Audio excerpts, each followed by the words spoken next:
apa sesuatu yang paling utama yang aku kerjakan? Ya, afdalul ayu afdalul a'mal, apa amalan yang paling utama? Kata Rasulullah, as-salatu ala waqtiha, salat di awal waktu. Memang, namun dalam beberapa keadaan orang itu tidak mampu untuk melaksanakan di awal waktu. Namun Allah Subhanahu wa taala memberikan keluasan kepada kita untuk dapat menyelesaikan salat tersebut, yang penting selama dalam waktu itu.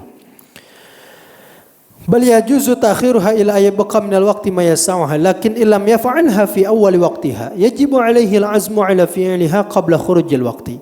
Tapi dengan catatan, ini yang jarang diketahui oleh kebanyakan kita, bahwa siapapun orang yang ingin melaksanakan salat di akhir atau di pertengahan waktu, maka wajib baginya ketika sudah masuknya waktu salat itu, dia wajib untuk berazam. Tahu azam, dia punya tekad, punya niat. Ini waktu salat zuhur udah tiba, jam 12 sudah azan. Dalam hati niat, ya Allah, saya mau salat nanti dulu dah. Kira-kira jam 2, jam setengah 3 nanti kalau udah sedikit lebih seger gitu. Itu harus tuh ada azam dalam hati kita. Kenapa? Kalau seandainya fayajibu alaihi bidukhulil waqti ahadu amrain, seandainya telah masuknya waktu salat, maka orang itu memiliki dua kewajiban. Dia itu harus menjalankan salah satu daripada dua hal tersebut.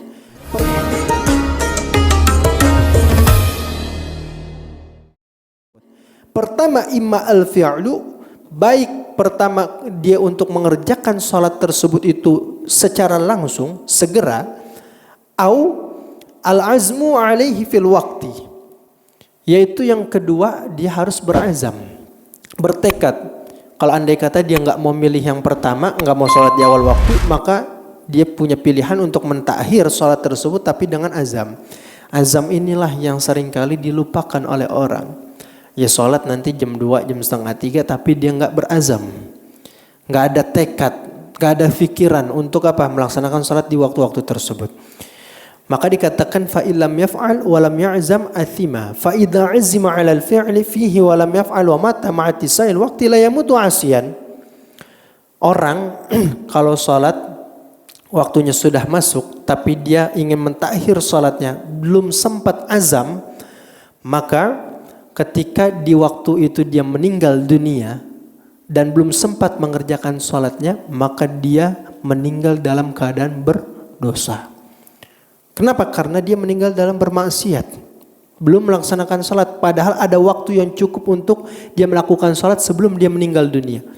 Tapi kalau orang yang sudah azam, jam 12 masuk waktu salat zuhur, azam, ya Allah mau salat setengah 3 nih, capek banget badan. Jam 2 dia meninggal, karena udah ada azam sebelumnya, maka ketika dia meninggal dunia, dia meninggal tidak berdosa. Itu yang membedakan. Makanya bagi siapapun di antara kita, kalau ingin mentakhir atau menunda sholat hingga akhir waktu, ya haruslah kita berazam terlebih dahulu. Kemudian ada ibadah yang dia waktunya wujuban mudayyak.